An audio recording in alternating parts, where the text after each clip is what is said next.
Austatud kolleegid, jätkame vestlusi retoorika teemal või vestluste teemal ja möödunud kord me rääkisime muuseas ka Isokratesest, et tema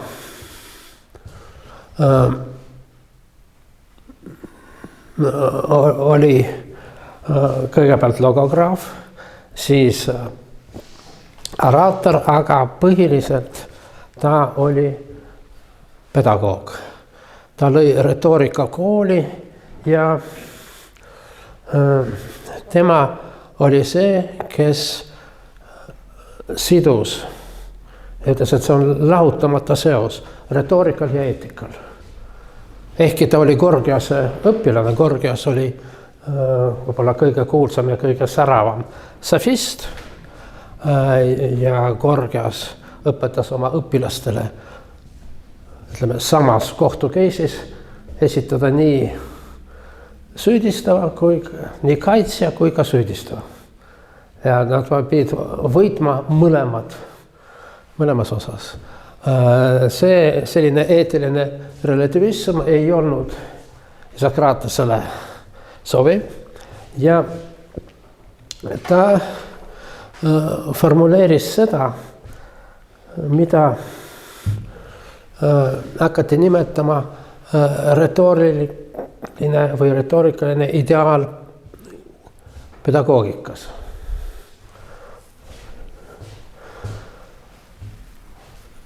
Seal oli,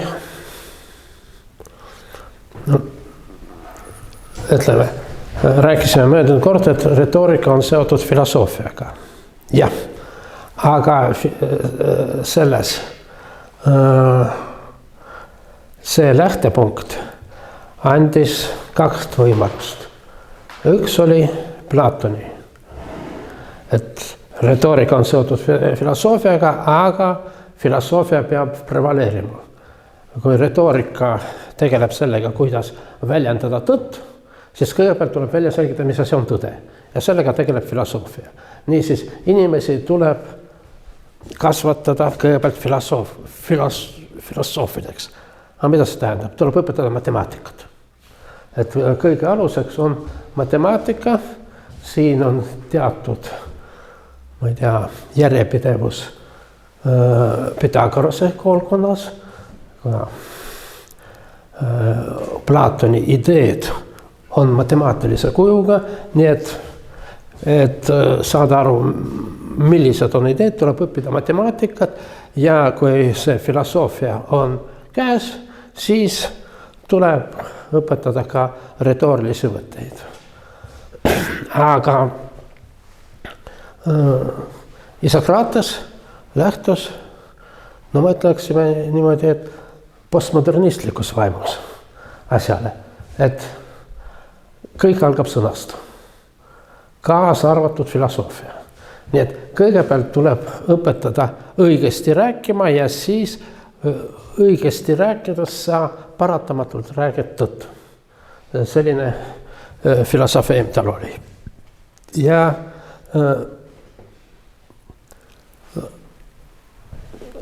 just tähendab euroopalik haridussüsteem nii renessansi kui ka hilisemal ajal lähtus mitte Platoni ideaalist, vaid Isokratese. Isegi seal Platoni akadeemia. Nad ei õppinud matemaatikat, nad õppisid tekste. Ja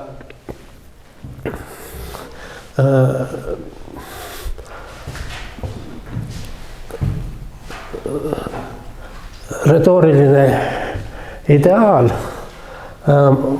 hariduses muuseas tähendas seda, et suur osa hariduses on ilukirjanduslikute tekstide õppimine.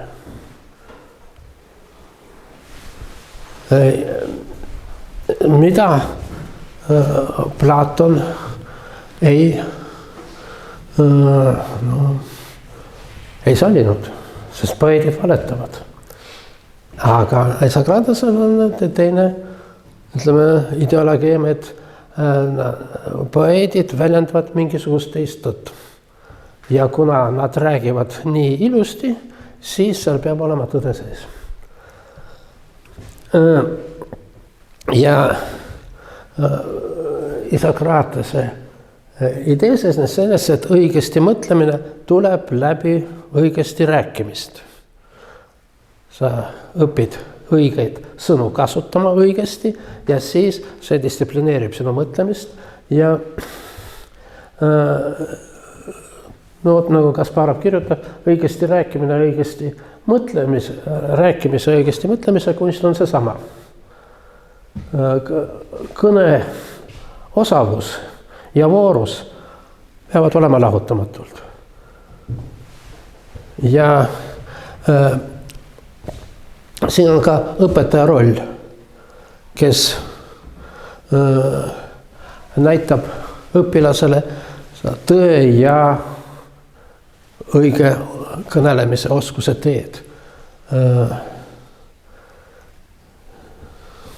Isokratese jaoks kirjutab Kasparov.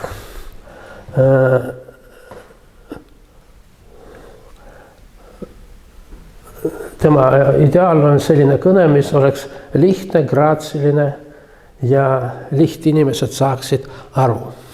Nii, mida ta tegi siin? Ta õpetas küll proosat lugema, aga tema õpetas, et kõnes tuleb välja rookida kõik need kaunistused, kõik see ilustused. Tuleb vältida rütmi, tuleb vältida keerulisi troope. Troopidest räägime me ükskord hiljem. Nii, aga et kõne saavutaks siis läbipaistvust. See on nagu Lysiase mõju. Mul tuleb meelde üks keskaegne Hiina tekst maalikunstist. Et ma tea, kas akvarell on maal või mitte, no, midagi sellist. Ja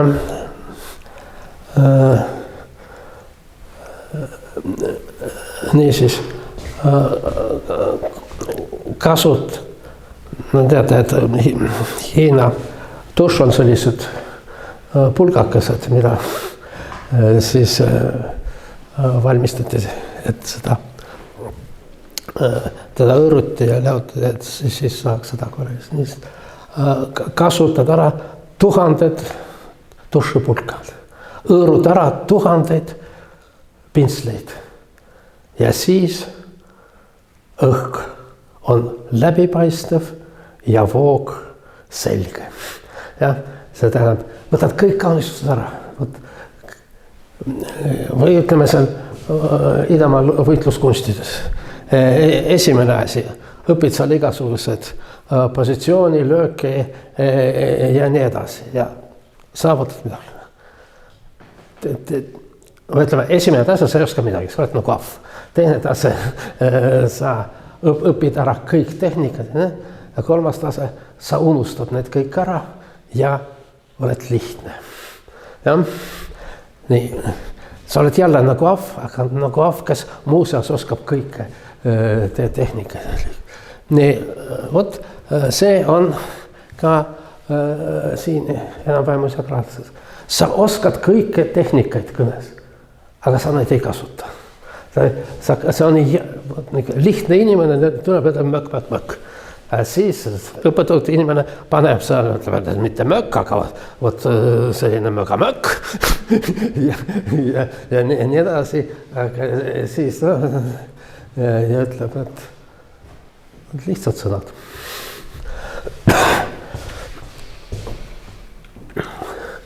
Nii.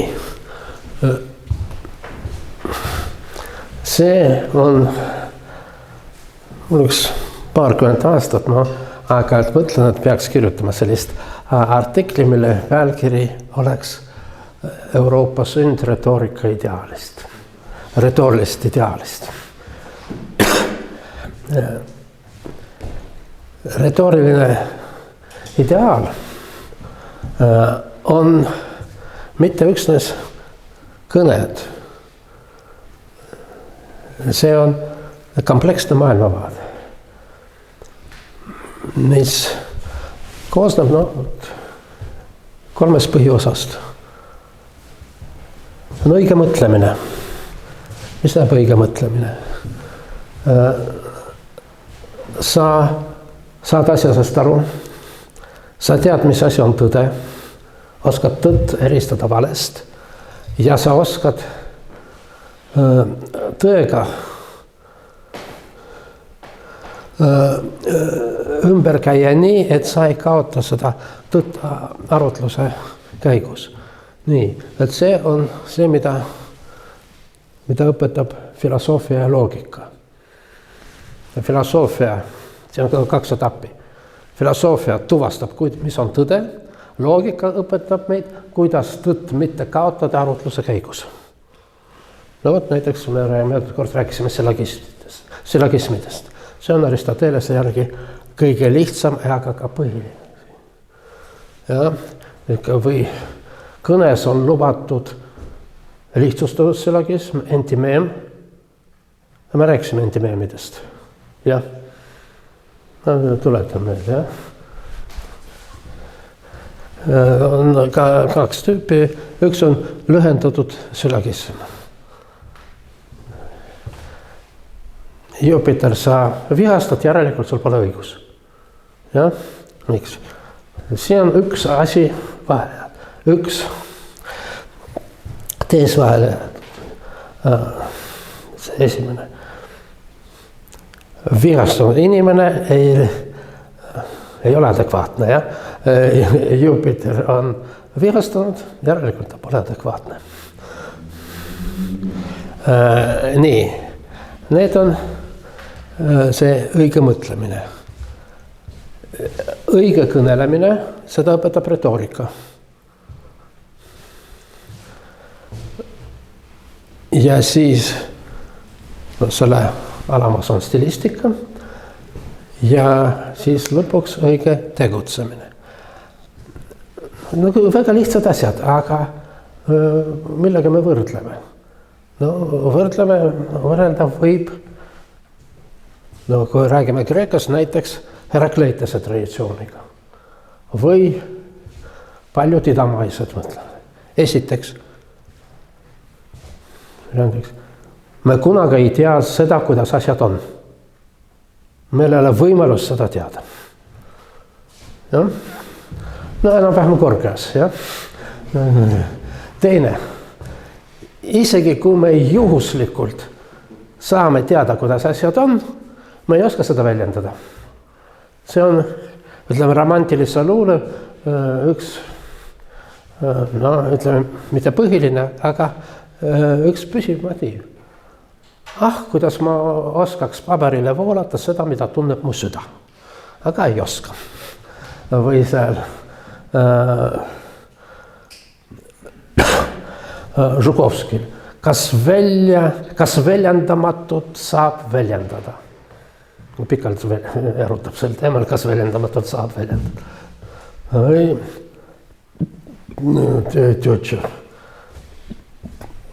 Sa vaiki, peida ennast ja varja. See on sünonüümid. Kõik oma mõtted ja oma tundeid ja nii edasi. Ja siis ta kirjeldab oma tundeid ja need, mida ta varjab.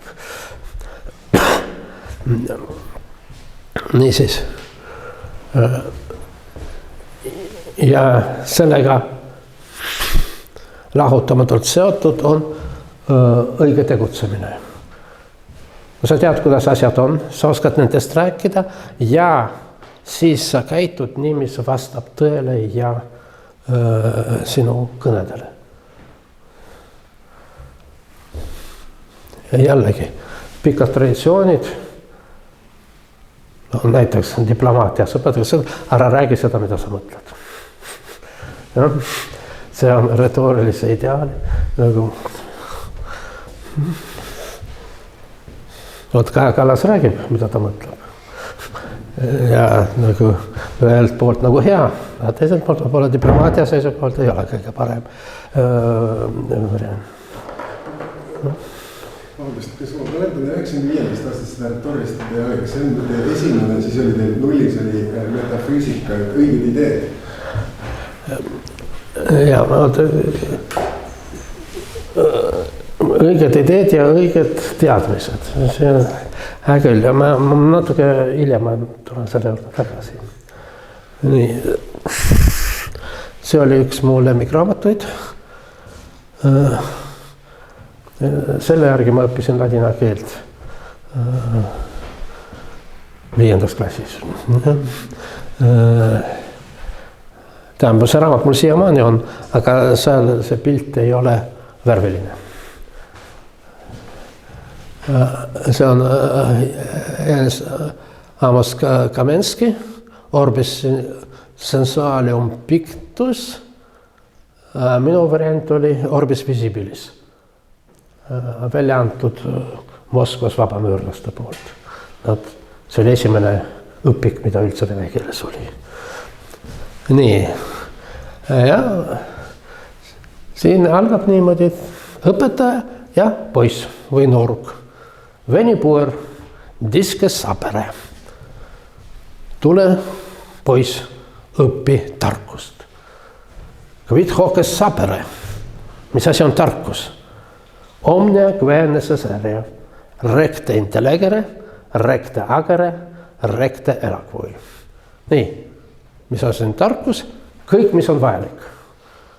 Õigesti mõtleda, õigesti tegutseda ja õigesti rääkida. See on täpselt see retooriline ideaal.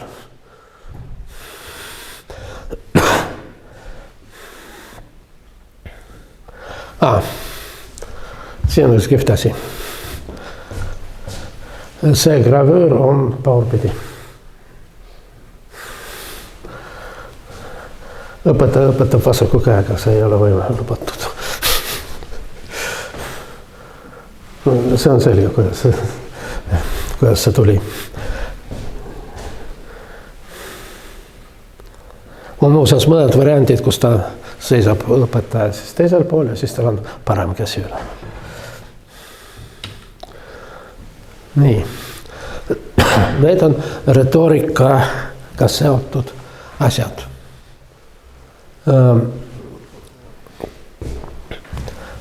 Retoorika õpetas rääkida reaalsetest asjadest, poeetika välja mõeldud fiktsionaalsetest. Dialektika, tähendab retoorika on monoloogiline, dialektika on dialoogiline.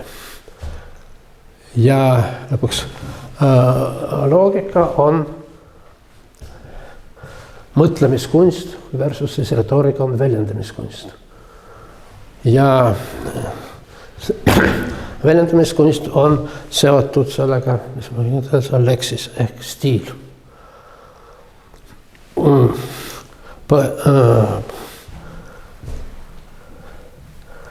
Siin peab olema mul viide, aga ta on ainult reaal.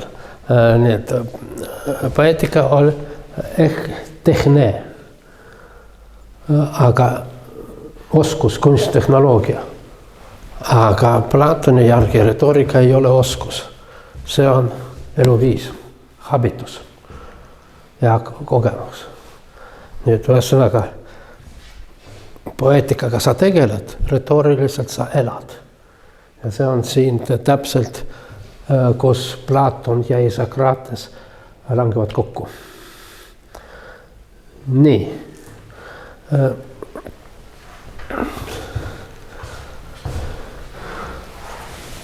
Retoorika osadest me möödunud kord rääkisime, me räägime nendest hiljem põhjalikult, aga siin ma tahaks veel kord tulla selle juurde, millest ma alustasin, et retoorika on unikaalne distsipliin, mis tekkis ainult Kreekas ja Kreekast arenes üle kogu maailma. Aga see ei tähenda, et see, mida õpetas retoorikat, et selliseid asju ei olnud mujal. olid küll, aga nad olid poeetika valdkonnas. Troobid, figuurid, stiilid ja nii edasi. Miks? Sest et ainult Ateenas, Ateenaga seotud riigi oli demokraatia. Ainult Ateenas oli vajadus võita debatis poliitilist oponenti, võita debatis kohutus ja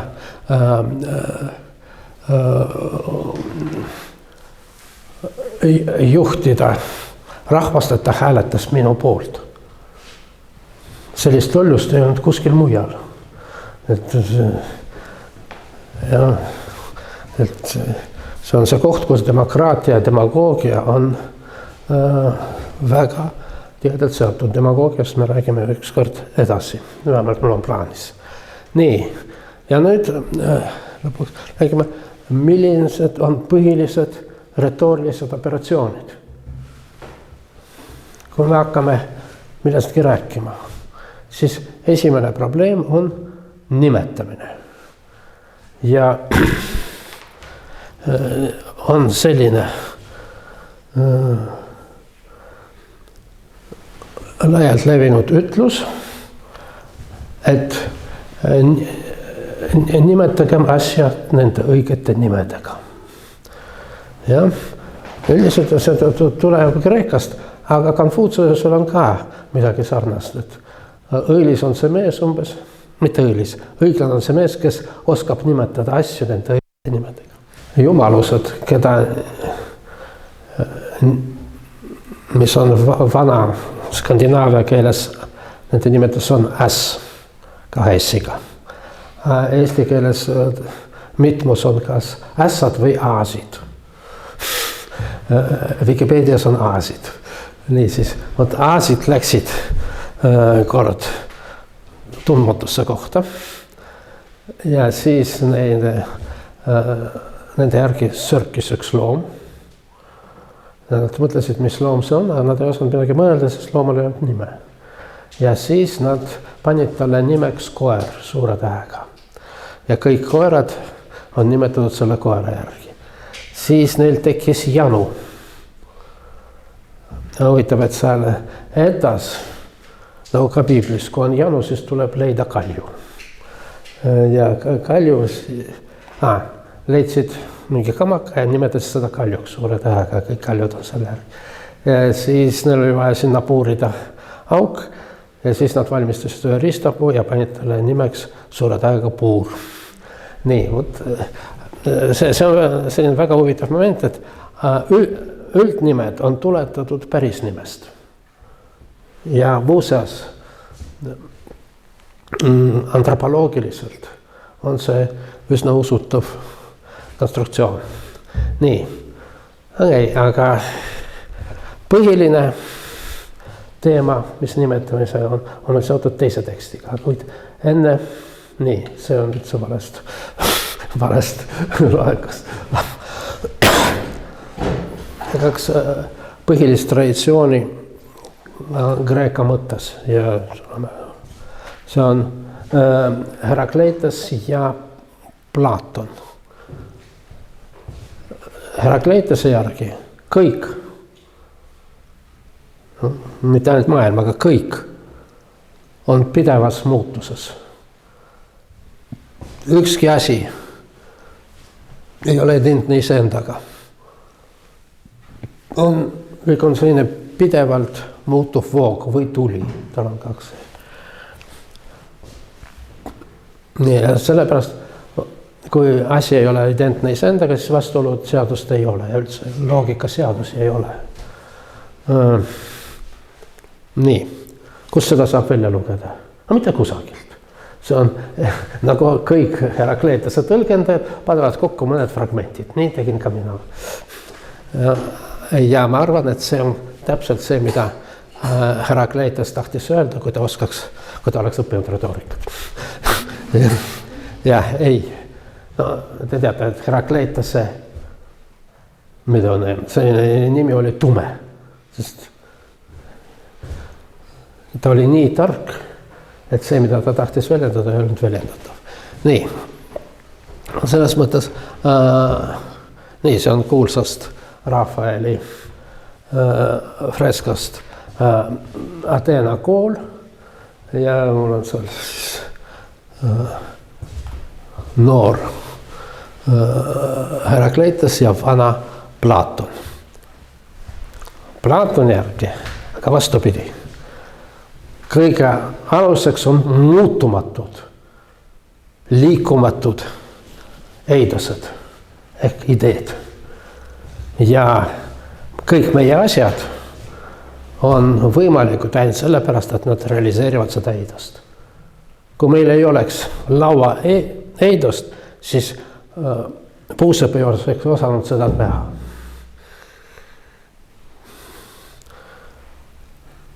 Mul oleks käkerdanud midagi kokku. Ja pealegi siis ei oleks meil ka puuseppa ideed.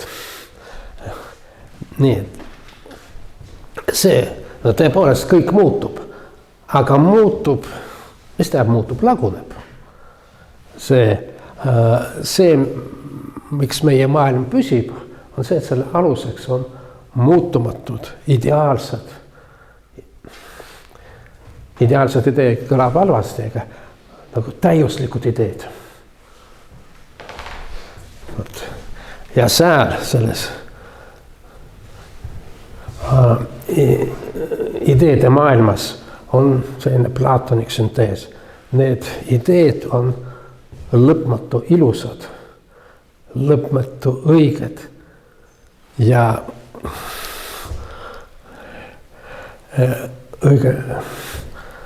lõpmatult head. Mul on alati probleemi eesti sõnaga hea. Hea on kvaliteetne ja hea on südamlik. No, siin on nagu pigem see teine tähendus. Aga pole siin. Nii. Ja loogika, retoorika ja kõik muu saab võimalused sellepärast, et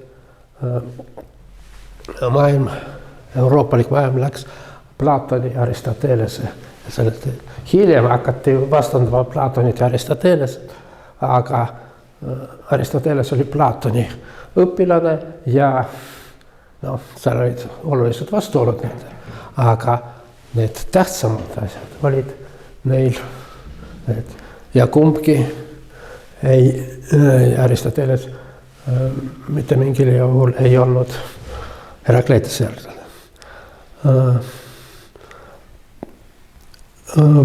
Platoni dialoogis Kratilos, kus vestlevad kaks filosoofi, mõlemad reaalsed inimest, Kratilos ja Hermogenes. Kratilos ütleb, et Herakleitos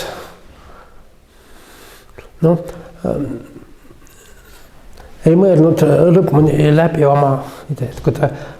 Kui Herakleitos ütleb, et sama voogu ei saa 2 korda astuda, siis tegelikult see peaks tähendama, et sellesse voogu ei saa ka 1 kord astuda. Sest nii kaua, kui sa astud, voog muutub. Rääkimata sellest, et sina muutud ka. Et selles maailmas ei ole ükski intentsionaalne tegu võimalik. Nii. No võt, aga me lähme edasi Platoni maailmaga. Nii, ja tulemegi siis esimese retooриlisele operatsioonile, mis on nimetamine. See on kõige esmasem ja kõige lihtsam. Ta on nii esmane ja nii lihtne, et antiikretoorikat ei pööranud selle tähele. Nii, kuid siin ma põrkan korraks loogika ja semiootika valdkonda. Friedrich Gottlob Frege 19. sajandi lõppu, 20. sajandi alguse väljapaistev matemaatik, matemaatiline loogik ja matemaatiline filosoof. No probleem oli see, et 19. sajandi lõpuks matemaatika oli saavutanud väljapaistvaid tulemusi. Paljude ja täiesti erinevad mõtlejad, Kant, Marx ja teised, et No, matemaatika on kõikide teaduste aluseks, niisiis Platonlik selline idee, ja iga teaduse teadlikkust võib mõõta selle läbi, kui palju nad kasutab matemaatikat, see on Kant. Ise ta matemaatikat kasutas tagasihoidlikult oma filosoofias, aga mitte oma kosmoloogias. Nagu teate, Kant lõi kosmoloogilise mudeli. Nii, kõik suurepärane, kõik rajaneb matemaatikale, aga siis tekkis selline küsimus, millele rajaneb matemaatika. Ja kus et keegi ei tea.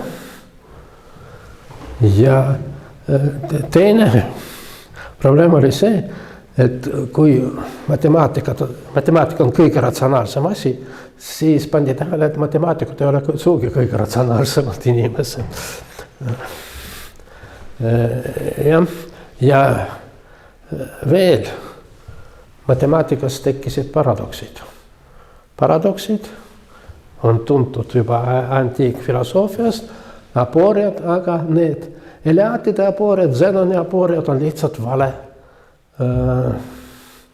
Need on vigased arutlused, aga tekkisid õiged probleemid matemaatikas. No, ma ei hakka Cantori paradoks. Võib-olla hiljem ma räägin Russelli paradoksist, aga no, võib-olla kõige kuulsam paradoks, mis ainult riivamisi matemaatikaga seotud, see on valetaja paradoks, mis on tuntud jällegi juba antiigiast Empedoklose nime all. Kõik kreetalased on valetajad, ütles Empedoklos kreetalane. Tegelikult see ei ole mingi paradoks. See lihtsalt esiteks on selline eeldus, et valetaja on see, kes valetab alati. Ja siis, kui Empedoklos ütleb, et kõik kreetalased on valetajad, siis see peab olema vale, aga kui see on vale, siis see on õige. Ja, aga see ei ole paradoks, sest ei unustati ära võimalust, et Empedoklos kui kreetalane valetas. Aga kui ta valetas, siis järelikult kõik kreetalased ei ole valetajad. Nii et siin ei ole paradoksi. Nii, sellest saadi aru juba antiigi ajal. Ehkki see on filosoofia. Filosoofia paneb pead murdma. Et siin on mingi probleem, mingi jama, seda tuleb lahendada. Või ei ole võimalik elada. Ja legendi järgi üks noormees ei suutnudki elada, hüppas kaljust merre ja uppus. Kiirustas, sest Empedoklose variandis see ei ole õige paradoks. Aga siis leidus teine. Empedoklose kohta me midagi teame, aga teise mehe kohta, Eubulidese, me teame ainult seda, et ta parandas valetaja paradoksi. Ja see kõlas nii, ma praegu valetan. Ja. Siin on ka probleemid, aga ma ei hakka sellesse. Nii, siin on ka seda kanti üle ka matemaatikas, et mingisugune ütleme, mingisugune võrrand peab olema õige juhul, kui ta on vale. Ja sellised ka loodi spetsiaalselt. Nii, ja see oli probleem. Nii. Ja Frege lahendas matemaatilise või matemaatika neid probleeme sellega, et lõi matemaatika alused. Ja matemaatika alus on tema jaoks loogika. Ja seda suunda, mida Frege lõi matemaatika alustas, see nimetatakse logistitsismiks. Nii, aga Aristotelese loogika kogu oma logistikaga ei sobi. Siis ta lõi oma loogika, mida ta nimetas Begriffsschrift, ehk mõistekiri.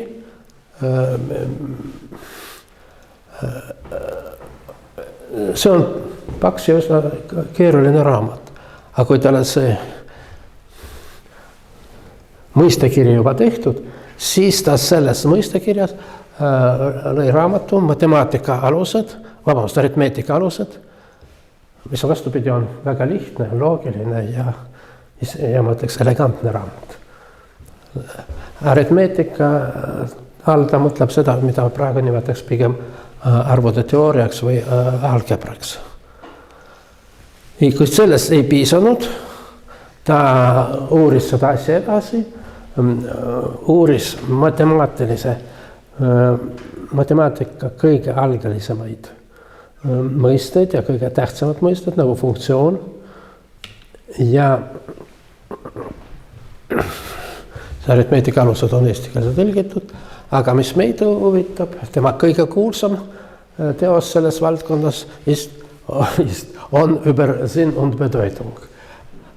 Eesti keelde on tõlgitud tähendusest ja osutusest, mina eelistan siin sisust ja tähendusest. Praegu meil, mis siin on oluline, et see käib nimelt nimetamisest. Käib asi. Vot, meil on Frege näited.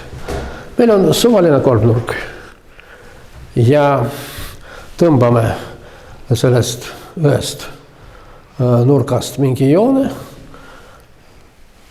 ja nimetame seda A-ks, siis tõmbame teise ja kolmanda samamoodi, nii et nad ristuvad samas või lükkuvad samas punktis. Nii, kuidas seda punkti nimetada? Me võime seda nimetada A ja B lõikepunktiks ja A ja C lõikepunktiks. Me nimetasime erinevalt ja selles nimetus on erinev sisu või erinev. Ja? Aga punkt on sama. Ja siis ta ütleb, et sisu on erinev, aga tähendus on sama. Materiaalselt on see sama. Tema teine näide oli koidutäht ja ehatäht.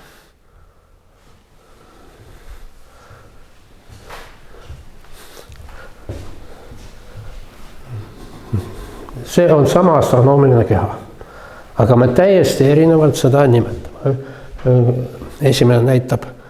Esimene nimetus näitab, et see on astronoomiline keha või täht, mida näeme hommikul ja teine, mida näeme õhtul. Kuid selles kaua aega ei teadnud, kas see on sama. 19. sajandil üks astronoom tõestas seda.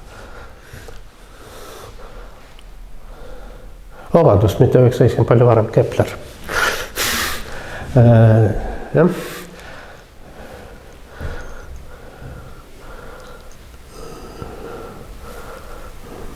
Sissejuhatus semiootikasse ma palun õpetajad, kuidas saab tõestada, ütleme mentaalse eksperimendiga, et teil on kõik olemasolevad ja mõeldavad tehnilised vahendid ja kuidas te tõestate, et see on üks ja sama. Ja. Üsna raskeks läheb tavaliselt, tuleb mingisuguse eriti tugeva optikaga vaadata. Ja mis sa vaatad, kui üheselt teda ei ole. Nii, nii koidutäht kui ehatäht on planeedi nimetus, tähistavad planeedi, mille nimi on Veenus. Kui nad tähistavad teistmoodi, erinevalt moel. Ja see on see, millest me täna räägimegi. Et Veenus on selle planeedi nimi. Aga koidutäht ja ehatäht on parafraas ehk kasutades selle terminit, millest me hakkame täna rääkima, need on kenningid. Koidutäht, 2 sõna, liituvad kokku, et tähistada ühte sama objekti. Nimed, niisiis, see on Frege, et nimed ja kirjeldused, deskriptsioonid. Nimed on kahte tüüpi, üldnimed ja pärisnimed. Näited on siin teie ees. Mis on oluline, et igal asjal võib olla lõpmatu arv deskriptsioone.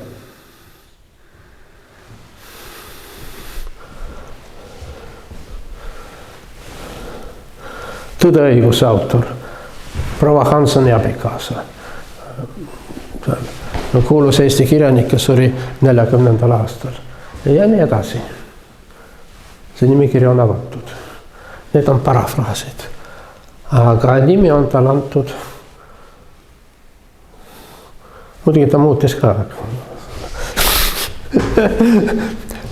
Aga ütleme, nimede arv on, päris nimede arv on palju lühem. Olid perioodid ka Euroopa kirjanduses ja kultuuris, kus Isokratese ideaale eirati.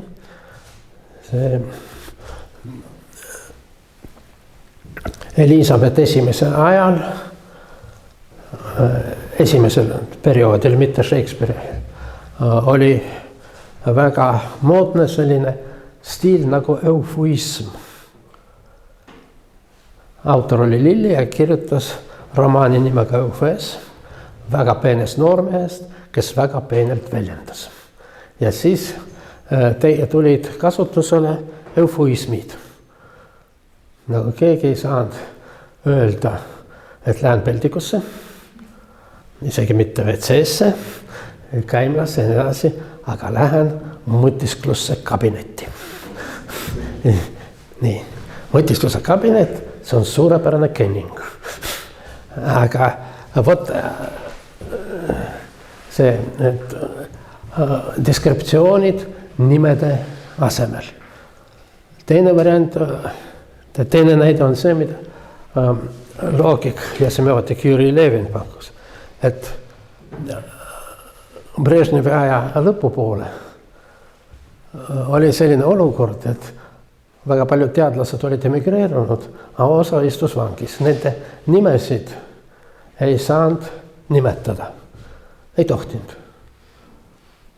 Mul jäi sellepärast kandidaadi väitekiri Moskva ülikoolis kaitsmata, kõik eksamid ma sooritasin ja siis minu juhendaja, kes oli väga sümpaatne ja mulle sümpatiseeris, tahtis mind aidata, ütles, et väga hästi te seda Miša siin väljendasite, aga see väike probleem on siin bibliograafiaga. Vaatame üle.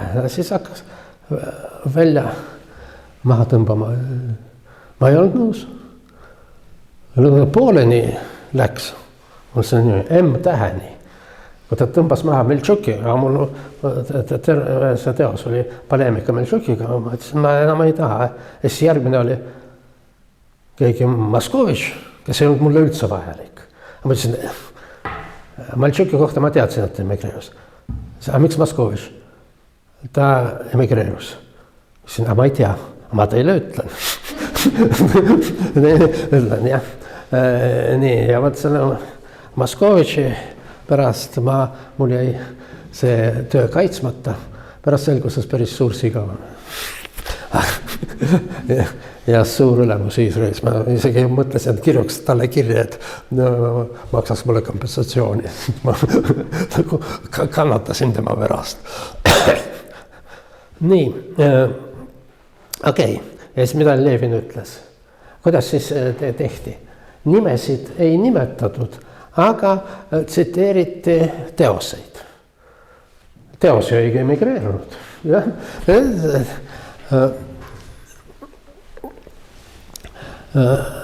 Siin tuleb selline väike seletus teha, et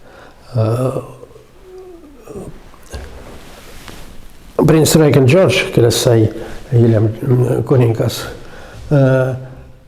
oli huvitatud kirjandusest ja Walter Scott, kes alustas alguses luuletajana ja oli päris hea luuletaja, aga ta tahtis olla luuletaja number 1, mis tema meelest ei olnud Inglismaal võimalik, sest ta elas Byroni ja Shelley ajastul. No mina veel ütleks, et see Wordsworth Coleridge on ka, aga no päris hea luuletaja, head ballaadid. Ja siis, et olla esimene, tuleks luua selline valdkond, kus kedagi ees ei ole. Ja siis ta lõi seda, mida hakati nimetama ajalooliseks romaaniks. Muidugi ta ei teadnud, et sellised näiteid olid, aga igatahes peetakse tõesti Walter Scotti selle ajaloolise romaani. Nii, aga kuna ta ükskord juba sai kõrvetada, siis ta avaldas seda romaani anonüümselt. Romaani nimi oli Waverley. Ja siis edu oli suur, nii finantsiline kui kriitikas ja veel, kes see huvitav anonüümne autor on, siis ta andis välja teise raamatu, The Wizard of the North, Põhjamaa võlur. Aga sinna ka ei pannud oma nime, aga selle eest pani deskriptsiooni. The author of Waverley. Nii, et oleks et selline järjeb. Nii. Prints Regent oli intrigeeritud ja tahtis kutsuda seda autorit oma mingisuguse, kas õhtusöögile, ja siis ta küsis, kas Waverley autor on Walter Scott. Ja? Nii, siit tuleb see üks paradoks, millest kirjutas hiljem Russell, meid see ei huvita. Aga mis see Levin ütles, et varsti meil ei ole enam ühtegi Walter Scotti, jäävad ainult Waverley autorid.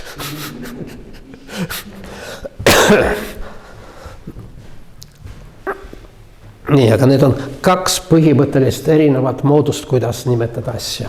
Nimega või kirjeldusega. Nii, see on siis lõpuks meie täna peategelane. Snorri Sturluson. Ütleme, iga islandlane teab 2 islandlast. Üks on Leif Erikson, see, kes avastas Ameerikat. Erik, tema isa avastas Islandit. Aga millegipärast Leif Erikson on kuulsam ja seal Reykjavikis on suur mälestussammas Leif Eriksonil, kes vaatab Ameerika poole. Päris huvitav inimes, kes võiks Island ja tähendab Norra esitada Ameerikale pretensioone, nagu ütles Trump, no mis siis on Gröönimaal, üks paat käis, ja paat käis ja terve laevastik käis ja terve linn oli seal. Okei, niisiis, üks on Leif Erikson ja teine on Snorri Sturluson. Ta oli tõesti suur mees. Ta oli poliitik. Ta elas sel ajal, kus Islandis oli demokraatia. No, enam-vähem. Ja see on oluline, sest siis hakkasid tekkima retoorikas sugemed seal. Ta oli poliitik ja väga rikas mees. Ta oli juba iseenesest päris jõukas, aga siis ta abielus väga rikka naisega, sai palju maad juurde ja palju tiitleid juurde. Ja kui ta juba neid sai juurde, siis ta lahutas sellest naisest ja abielus veel rikkama naisega. Ja siis ta oli võib-olla seal Islandis kõige rikkam mees ja võib-olla kõige võimsam. Ta oli mitu valdkonda, kus ta oli no vot, praegu ütleks maakonnad, aga need ei ole Islandi termin. Nii, ta oli 2 korda, vot seda, mida nimetati seaduse kuulutaja. No, üldiselt ütleksime, et seal ta oli alltingi või parlamendi eesistuja. Ta ei olnud mingi kuningas ega seal president, seda ei olnud. Nii.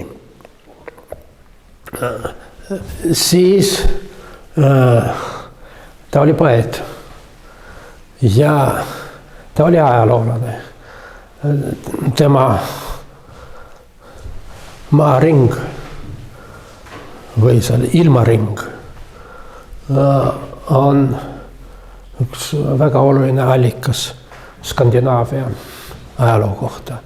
Aga nagu paljud Skandinaavia allikad, saagad ja ka see, tal ei ole kindlat eristust, kus on legendid, kus ajaloolised sündmused, aga ikka see on väga oluline.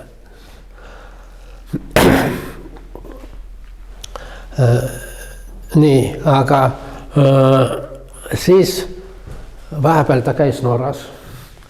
Norras noor kuningas Håkan oli nominaalne kuningas, aga jarl Skuli oli reaalne valitseja. Ja mida siis Snorri Sturluson tegi, ta kirjutas kiidukõned mõlemale. Ja no, ütleme, nad on kõned, mida tuleb neile esitada. Ka selline nagu, ütleme, retooriline asi. Nendest kõnedest me räägime natuke hiljem. Aga tema meie jaoks põhiteos on Noore Meda. Noore Meda on fantastiliselt huvitav tekst, koosneb erinevatest osadest, 4 osast.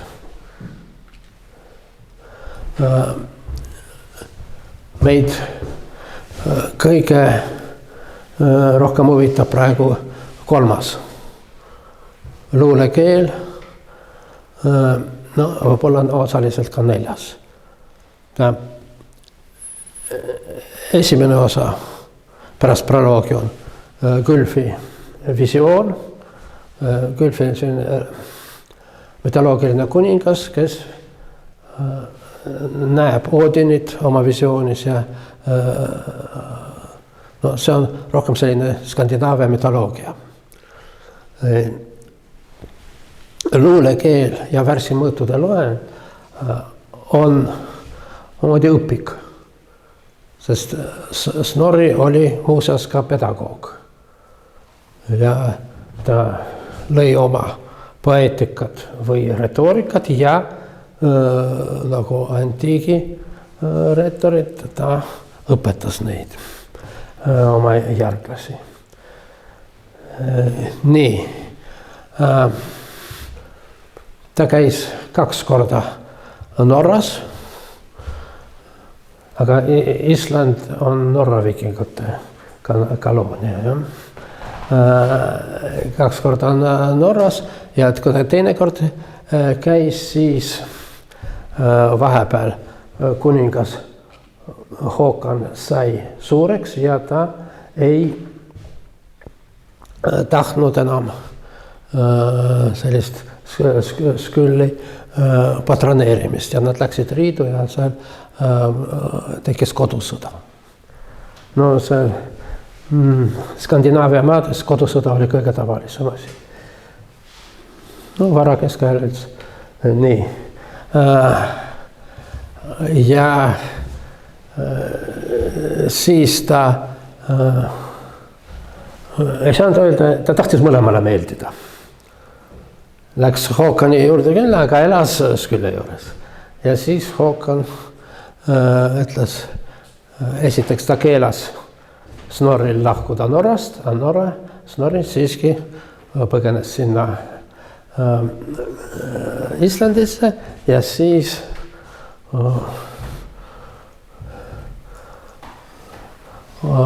Håkan ütles oma GRU agentidele,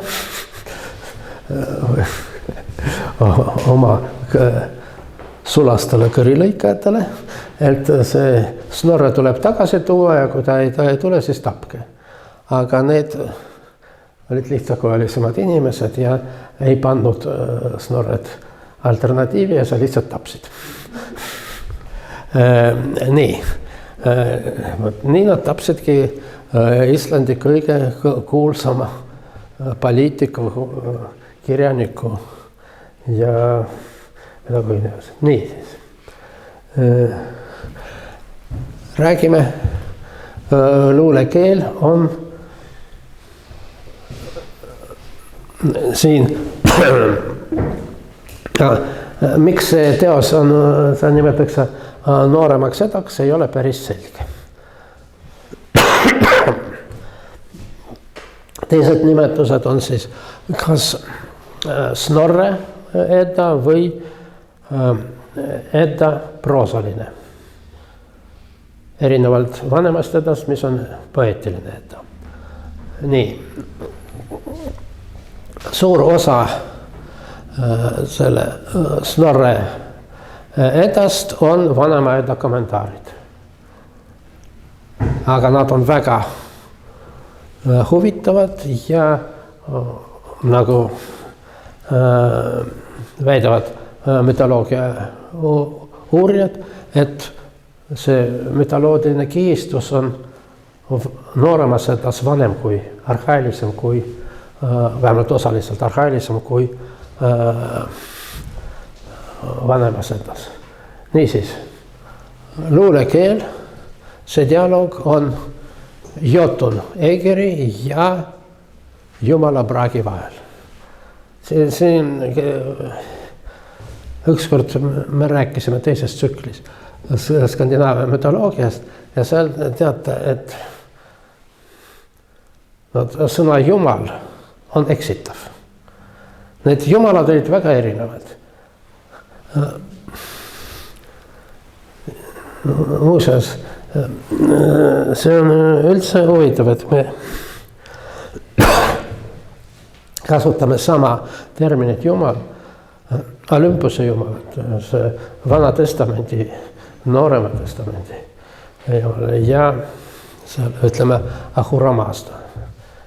Inglise keeles, vähemalt osa, ma ei tea, kas inglise keeles, aga selles inglise keeles, mida rääkis minu Nigeerias doktorant, tähendab, Nigeeriast ei tule ainult petukirjad, seal on väga andekad inimesed. Nii, doktorant, tema väga selgelt eristas, et see kristlik jumal ja nende kohalikult on deiti, jumalused. Võib-olla eesti keeles oleks ka niisiis, aga Skandinaavias neid jumalusi oli must miljon erinevaid sorte ja mitte must miljon, paarkümmend. Aga üksjagu, kes on Jotun? Jotun on ka jumalus. Siis, ma nimetasin juba ässad või aasid. Kes nad on? No ka jumalad, aga need on kõik sellised jumalad, kes on nad kädised, neil on väga piiratud funktsioonid. Isegi Oodin ei ole kõik võimas. Niisiis, Bragi seletab Egerile luulekeelt. Ta räägib, mis on luule olemus ja kust tulenevad need heidid ja kenningid. Vahepeal luule tekke. Seal oli selline lugu. See on pikk ja keeruline lugu. Et kaks kuningad, aga võib-olla ka jumalused sõdisid tükk aega oma vahel ja siis leppisid kokku ja selle rahu märgiks mõlemad sülitasid katlasse. Aga sellest miksist äkki kasvas mingi inimene või jumal, ei tea, mingi olemus. Nii, aga tema pidu ei olnud ka eriti pikk, ta tapeti ära. Tema no ma räägin hästi kiiresti, aga see on pikk jugu. Kuidas ta tapeti, tema veri segati meega ja pandi 3 tunni laagerdama. Aga Odin tahtis seda kätte saada. Aga seda ei antud mitte kellelegi. Valvasid 2 kääbust, kes olid kurjad kääbused, kes teda tapsid, ka jumalad. Teda tapsid nii. Aga siis Odin muutus maoks ja puuris kuskile aukukese, ronis sisse, aga ta ei roninud kohe nende katlatesse või tünnidesse, vaid võrgutas selle ühe kääbuse tütre maana. Ja siis ta elas 3 päeva selle tütrega ja selle eest tütar oli talle väga tänulik ja teda võrgutati ja lubas talle 1 suu täis. Aga madu oli kaval ja ta võttis nii suured suutäied, et sõi kõik see mõdu, mis seal ära. Nii, ja siis ta tõusis, muutus kotkaks ja tõusis lendu. Aga see üks nendest valvuritest muutus ka kotkaks ja lendas talle järgi. Ja siis Odin oksendas seda mõdu 3 anomasse, millegipärast siin on 4, tekstis on 3. Jah, aga et eksitada seda teist kotkast, ta, nagu seal poeetiliselt öeldud, lasi osa tagant välja. Ja see sattus maa peale ja seal maa pealt seda võisid süüa kõik. Ja tänu sellele on meil nii palju halbu luuletajaid. Sest hea luuletaja tuleb ainult sellest, kes joob seda õiget mõdu. Aga see on nüüd kõikidele kätte saanud, need ei ole luuletajad, no eesti keeles need värsisepad. Nii.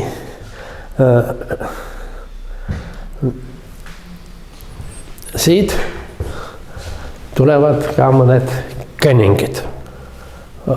Luule on kääbuste jook või Odreri mõõdu või siis Odini saak. Mis on oluline, et erinevalt Euroopa metafooridest, see ei ole ühegi autori looming, individuaalne.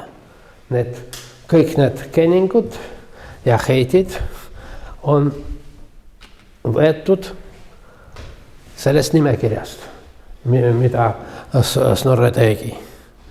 Mul on aeg Snorri eesti keeles või siis islandi keelest on Snorre.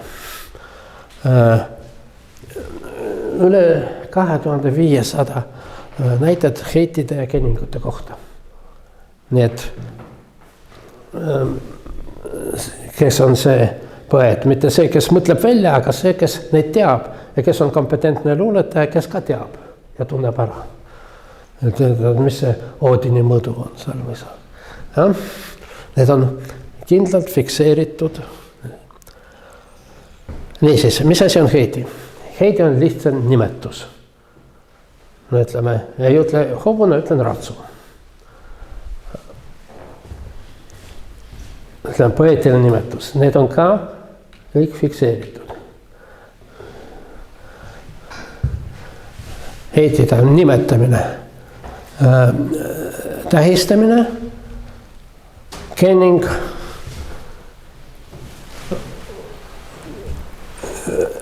Indoeuroopa tüves gno. nii, kes ei oska Indoeuroopa keeles lugeda, siis ma seletan, mis see H3 on, indeksiga 3 tähendab. 19. sajandi lõpus, 1870. aastal, Ferdinand de Saussure kaitses Leipzigi ülikoolis oma doktoriväitekirja, kus ta rekonstrueeris Indoeuroopa keele vokaalisüsteemi. Enne teda oli suur korralagedus. Vokaale oli Indoeuroopa keeles rekonstrueeritud üsna palju ja siis Saussure juhtis tähelepanu sellele, et ükski keel ei saa niimoodi olla. Ja ta väga oluliselt lihtsustas seda süsteemi. Aga samas ta postuleeris, et selles peab olema veel üks element, mille kohta me ei tea, mida ta on. Aga me teame, kus kohal ta artikuleerub, ta nimetab seda laryngaaliks. Ja tükk aega seda arvati, et see on üks lihtsalt hüpotees, kuni möödunud sajandi 40. aastatel Poola väljapaistev lingvist Jerzy Kornilovitš ei avastanud seda vokaali, seda elementi hetiidide keeles, mida oli äsja dešifreeritud. Nii, veelgi enam, praegu arvatakse, et laryngaale on 3. Muide, minu lapselaps, kes õppis Leideni ülikoolis lingvistikat, ütles, et praegu see ei räägita enam laryngaalide teooriast, aga lihtsalt see on fakt, et nad on. Jah, nii, mis need laryngaalid teevad? Nad ise ei häälda, aga nad muudavad eelneva vokaali kvaliteedi. No, see tähendab, et seda peaks hääldama umbes nagu gno. E muutub O-ks, O-taoliseks. Nii, ja tähendas see, et see on tundmine, teadmine, kreeka gnoosis on sellest tulnud, ladina noskere, kus see on rakanud, ja inglise know. Niisiis, kenning on see, mida teatakse.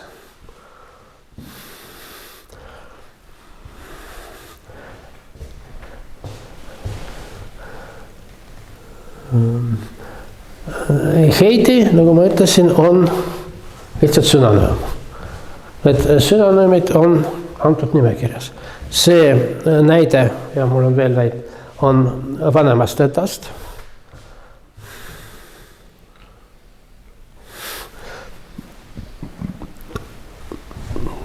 Üks ja sama asi. Inimesed kutsuvad seda tuuleks, jumalad kutsuvad seda lendavaks. Ta on aasite seas ma ei tea, kas naerutaja, see, mis tekitab naeru.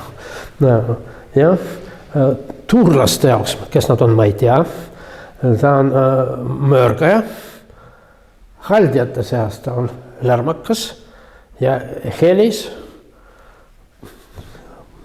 sunutemaal ta on tuuleiilne. Nii. No, tämä midagi veel, õlu. Nimetame seda õluks, sest oleme inimesed. Inimesed nimetavad seda õlleks. Aasid või ässad kutsuvad seda meskiks. Vaanid on ka sellist jumalused, kes ei ole ässad, ega ei ole teised. Seda joovastavaks. Helis kutsutakse seda muduks.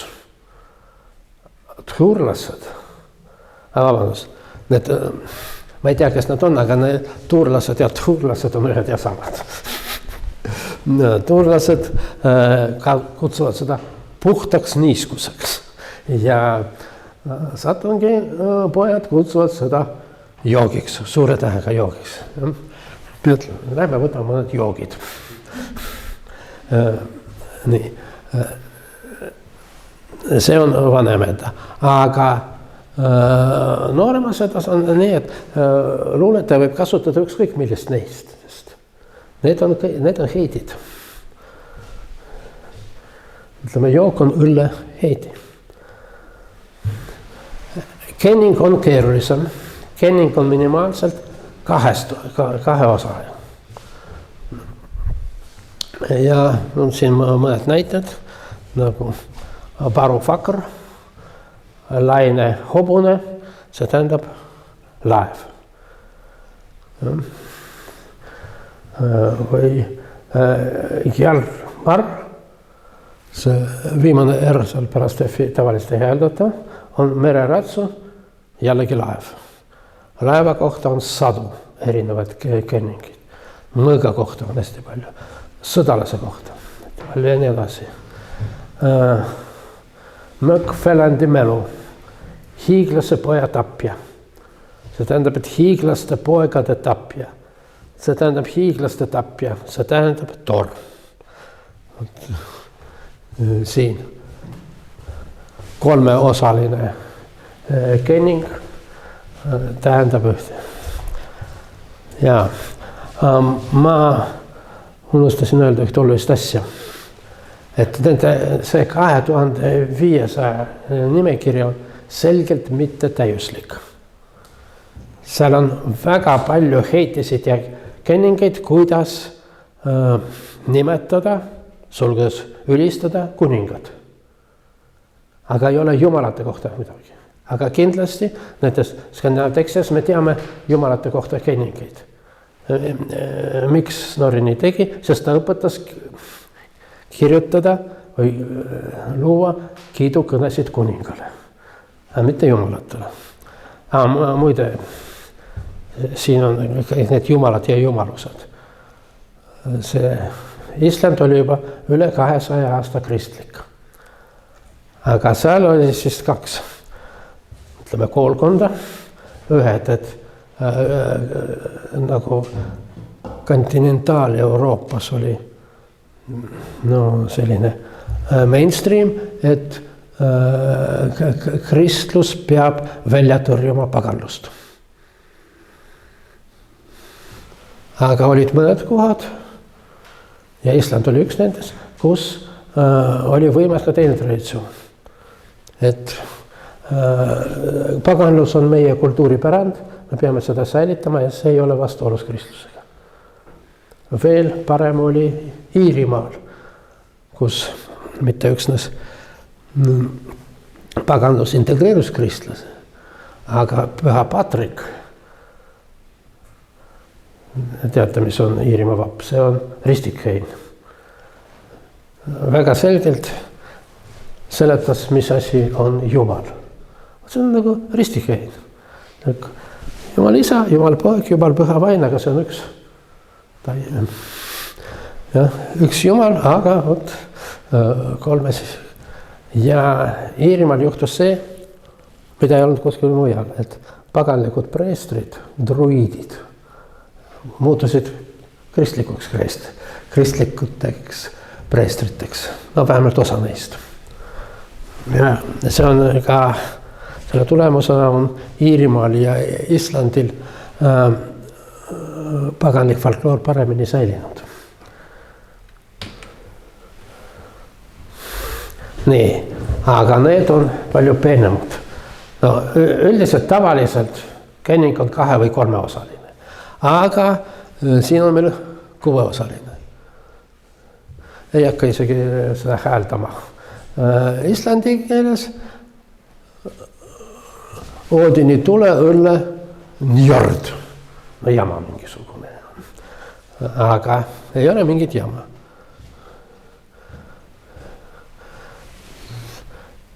Ja esiteks üks üngrs on üks Oodini nimedest.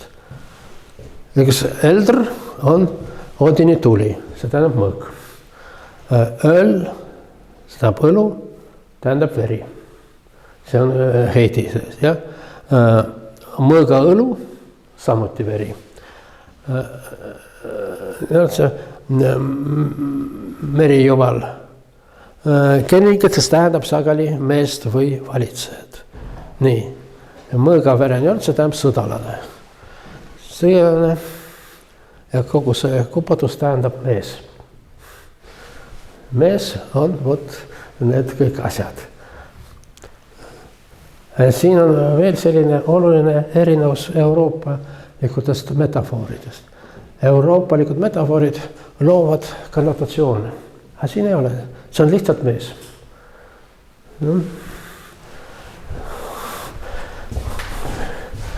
Või siis veel.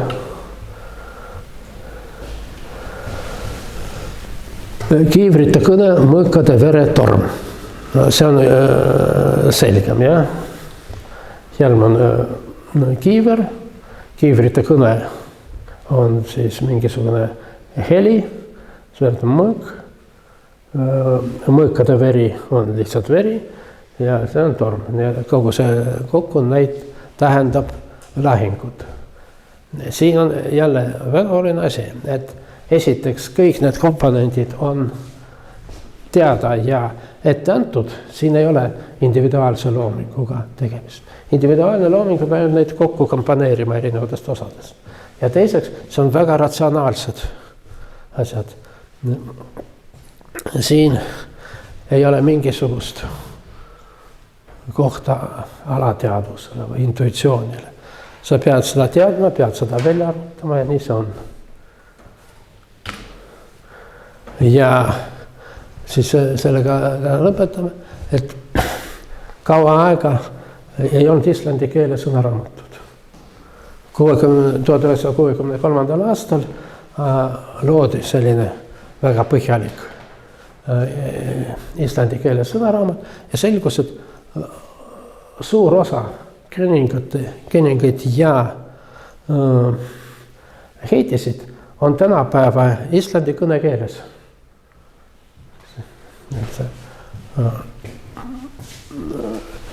Noorema edda see osa, selline on luulekeel, aga luulekeel on osa tavalisest kõnekeelest.